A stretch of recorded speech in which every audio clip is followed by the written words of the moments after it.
problems, we gon' make a way. Got no coach on the field, but we making plays. Hey, look, don't worry, we gon' be okay. Hey, look, why? Cause we gon' make them pay. And let's get on to our next game. And we're talking about the BYU Cougars.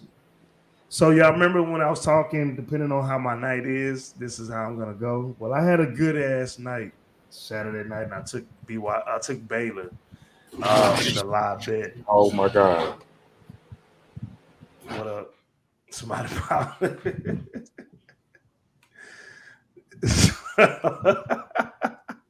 I had to flick the screen from away from my notes and look at your face. Everything all right over there? I think it sounds off. It is. BYU Cougars 2-0 on the year, 2-0 against the spread, taking on the Oregon Ducks 1-1, 1-1 against the spread. This line opened up in favor of the Ducks, -3.5. Hasn't been too much movement since then. The total opened up at 57. Right now, that line's at 57.5. Let's get to these actual factuals. BYU, the overs hit 5 out of the last 7 games. They are 7-1 straight up in the last 8 games, 5-1 straight up in the last 6 games on the road, 5-0 straight up in the last 5 games against a Pac-12 conference opponent, 1-4 against the spread in the last 5 games they played in the month of September, and 1-4 against the spread when playing as a underdog. The Oregon Ducks 2-4 against the spread in the last 6 games, 11-5 straight up in the last 16 games. 20-0 straight up in the last 20 games at the crib, 9-1 straight up in the last 10 games in the month of September. The unders hit 4 out of the last 5 games for the Ducks in week 3, 4-2 against the spread in the last 6 games on a Saturday. Injuries for BYU right now, Rami, the wide receiver, he's questionable, and Puka Nakao, wide receiver, is questionable as well for BYU. As far as Oregon Ducks, Caleb Chapman, wide receiver, is questionable for this game. As we talked about earlier, which was a L for me to end the night, Baylor beat BYU 26, and the Ducks blew Eastern Washington out for 70-14. Man, excuse me. Marley, do you have a play for this one as I sip on some of this Hennessy White real quick to clear this throat? Get you some of this shine. Yeah. All right, since we're all drinking, cheers. Yeah. Salud. Cheers. Definitely. Yeah, I do have a play on this game. And we know how I feel about the Pac-12 and the way they play football out there. So I really won't go too much into Oregon. I'll just talk about BYU. I said this before last year. I made a lot of money off this BYU team, and they're physical and they're fucking grown men.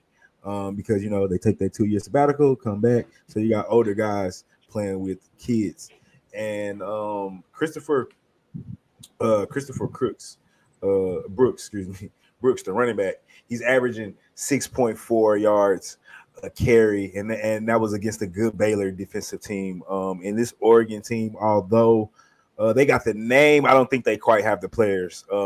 Kirby told us after that Georgia game, and he pretty much showed us. Although BYU is nowhere near on Georgia level, the talent is a little more evenly matched. Even if you probably want to say Oregon maybe has better talent, I don't know. I don't even think you can probably argue that at the same time. I will say this: Bo Nix is a awful quarterback. I didn't like him at Oregon. You fade Bo Nix, like that's just what you do, and that's what I'm gonna do. I don't even want the 3 points. Give me the fucking money line. I think BYU wins this game outright because I just think they're the better team, period.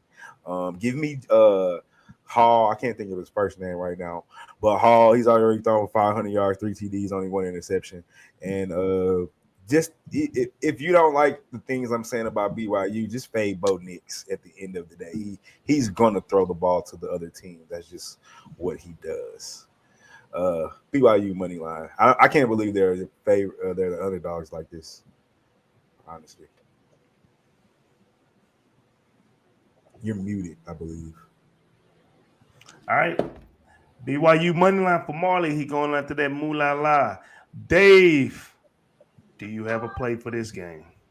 I don't have a play. I will say some stuff about BYU. They always have that one game that's a dream killer. They have it. They've had it against my Trojans. They always have that one. It's always in Provo, and that was this game against Baylor. I don't think Baylor's out. This definitely hurt their season. I didn't like Baylor's play calling. I think if they had a different offensive scheme, they would have won that game.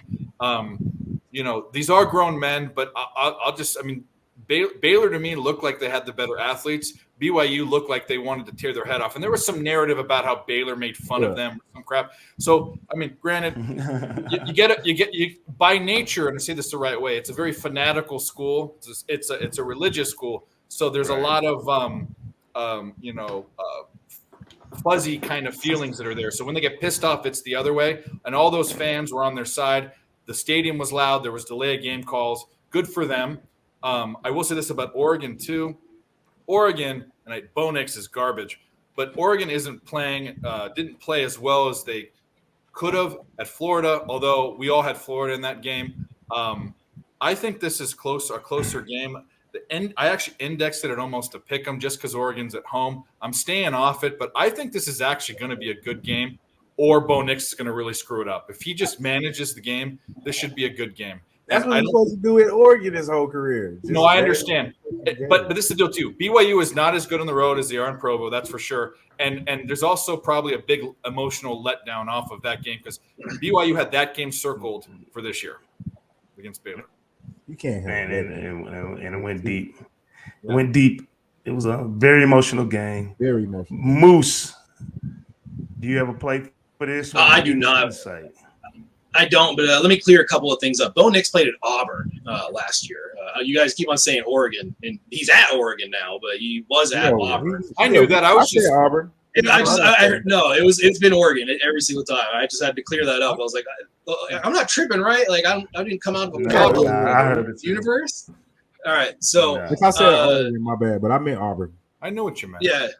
Yeah, well, Dave followed up. I was like, oh, dude, all right, let me just take care of a little housekeeping here. I'm just the OCD in me kicked in, but I think that it must be mentioned that BYU has a lot better success at home than they do on the road, and we've seen them go to other places and they've lost. And one of the things that really gets them are teams that utilize speed. And they are really quick to the edges, or they're really able to get out and contain and funnel their offense in a really specific direction, which BYU has never had any kind of offense where they're able to spread the field and they're able to throw a lot of deep passes. Like it's a pretty little league type line or offense that they run. Just ball up the middle, outside pitches. That's kind of their offense. A speed defense or a speed offense or can create problems for them. I think Oregon can create some problems for them, but I'm not going to bet on them because at the end of the day, I think BYU is just a flat out better football team than them. I agree. And I'm right there with you. I don't have a play on this at all. I don't even have a lean. This is one of the games that I did not want to mess up. But spare the moment, like I said, emotional game for Oregon. Not Oregon, BYU. The way that game went down and how long everything played out, I would definitely probably lean with Oregon, maybe in the first half, but I don't have a play for this one. I just think they're going to be too physical for Oregon.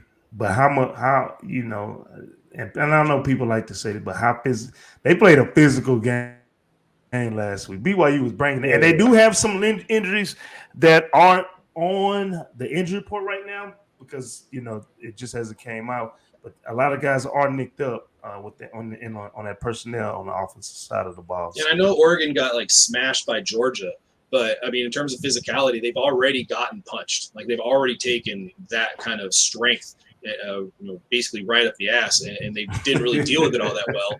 How would they do it a second time? At least it's a second opportunity. So they have the ability to coach them up, adjust, and do that kind of thing. But it's not going to be if it was the first time that they faced a physical team, then I'd absolutely be 100% right on that thought process. But because they did face Georgia, at least they've had a rep.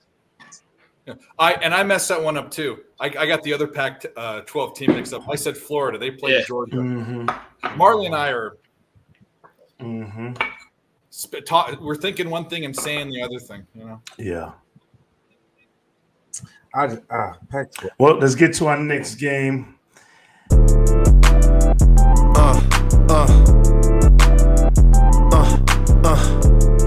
Check it out.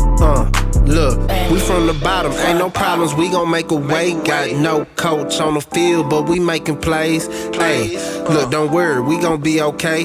Hey, look, why? Cause we gon' make them pay.